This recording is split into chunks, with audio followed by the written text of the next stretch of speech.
Let's start with first part of refraction, recap of all colors together. Okay?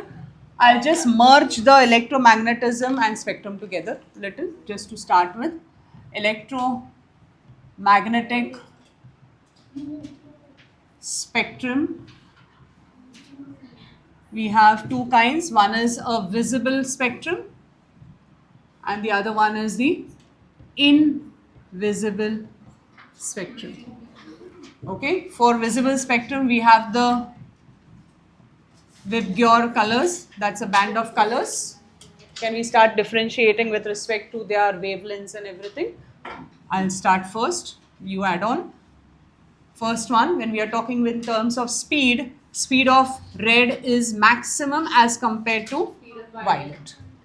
Okay, then you can remember as the relation between speed, that is f lambda, where f is or does not change irrespective of any color.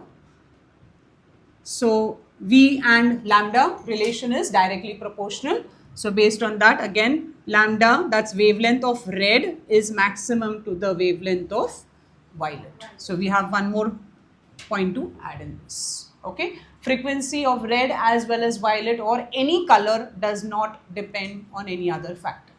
So it's an independent factor. Once we do this, can we start with how is it related with respect to refractive index? Velocities with respect to refractive index is inversely proportional. So if I'm saying velocity is of red is maximum, refractive index of red will be minimum. Got it? As compared to refractive index of violet.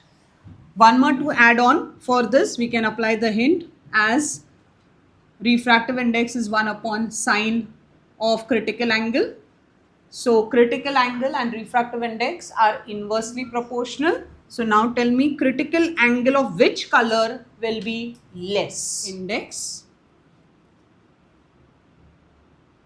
are directly proportional.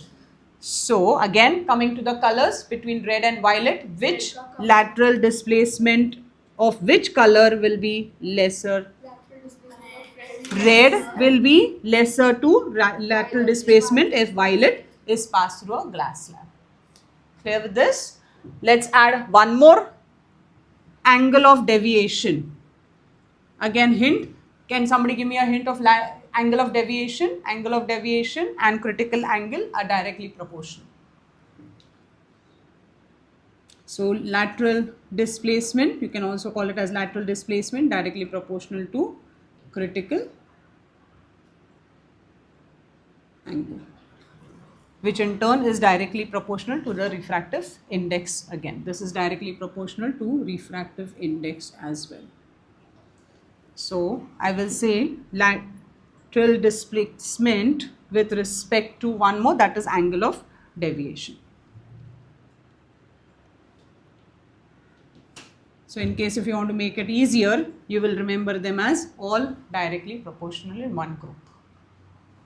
Okay, so if I am saying lateral displacement of red is less than lateral displacement of violet, what about the deviation of red with respect to deviation of violet? Less than. That's how you complete one topic in one.